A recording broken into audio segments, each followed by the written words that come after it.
perkenalkan, nama saya Abigail Agustina. Di sini saya akan membahas salah satu tokoh filsuf yang bernama Baruch de Spinoza. Ia terkenal dengan nama Spinoza. Spinoza ini keturunan dari Yahudi dan Portugis, dan ia lahir dan besar di Belanda.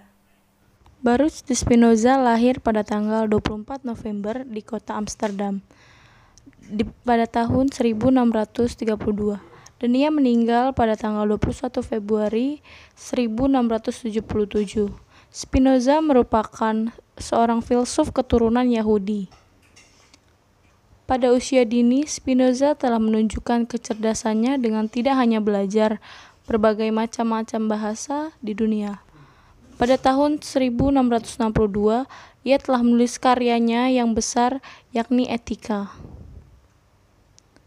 Dalam epistemologi, Spinoza mengikuti epistemologinya Plato. Menurutnya ada 3 taraf pengetahuan. Yang pertama, taraf persepsi indiawi. Yang kedua, taraf refleksi. Yang ketiga, taraf infleksi. Mengenai teori politik Spinoza, banyak belajar dari Habermas. Spinoza berpendapat bahwa dalam keadaan alami atau states of nature, tidak ada benar atau salah, dan setuju dengan Hobbes bahwa sudah seharusnya gereja tunduk sepenuhnya pada negara. Spinoza banyak dipengaruhi oleh Descartes yang sama-sama ingin menemukan jaminan atau pegangan yang pasti bagi segala bentuk pengetahuan dan kebenaran berdasarkan pada hal-hal rasional, bukan berdasarkan pada mistik atau tahayul. Meskipun begitu, ada perbedaan di antara keduanya. Jika Descartes menemukan dasar dari pengetahuan, maka Spinoza menemukan pada konsep substansi. Pemikiran Spinoza berakar dalam tradisi Yudaisme. Pemikiran Spinoza adalah terkenal dengan ajaran mengenai substansi tunggal Allah atau alam. Hal ini ia katakan karena baginya Tuhan dan alam semesta adalah satu, dan Tuhan juga mempunyai bentuk, yaitu seluruh alam jasmania. Oleh karena pemikirannya ini, Spinoza pun disebut sebagai penganut panteisme monistik. Baruch de Spinoza, ayahnya merupakan seorang pedagang yang kaya. Masa kecilnya Spinoza telah menunjukkan kecerdasannya sehingga banyak orang yang mengatakan bahwa ia bisa menjadi seorang rabi. Dalam kehidupannya, ia tidak hanya belajar matematika dan ilmu-ilmu alam.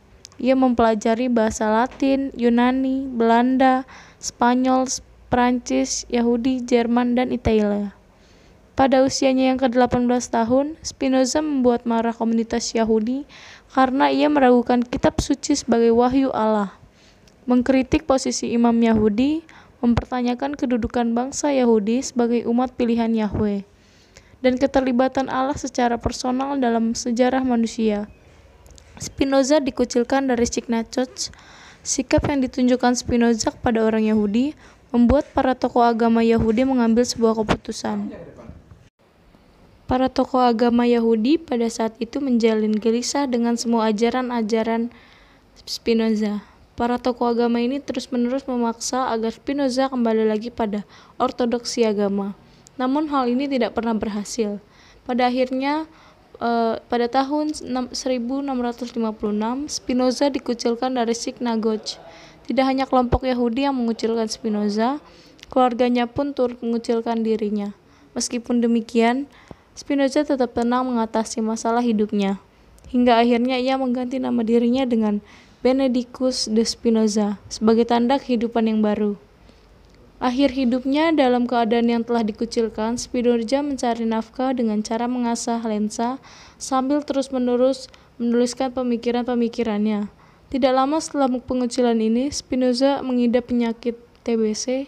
Pada tahun 1673, ia diundang untuk mengajar di Universitas Heidelberg, namun ia menolaknya. Alasan Spinoza menolak undangan ini dikarenakan baginya tidak ada yang lebih mengerikan daripada kenyataan bahwa orang-orang dihukum mati karena berpikir bebas. Semasa hidupnya, Spinoza juga bekerja sebagai guru pada beberapa keluarga yang kaya. Dari sinilah Spinoza bertemu dengan tokoh-tokoh partai politik Belanda pada saat itu, antara lain Jan Met. Akhirnya pada tanggal 21 Februari 1677, Spinoza meninggal dunia pada usia yang 44 tahun. Pemikiran Spinoza antara lain, Tuhan adalah sesuatu yang dipikirkan. Demikian video saya, jangan lupa di like dan komen dan subscribe. Berikan pertanyaan di bawah ini ya. Terima kasih.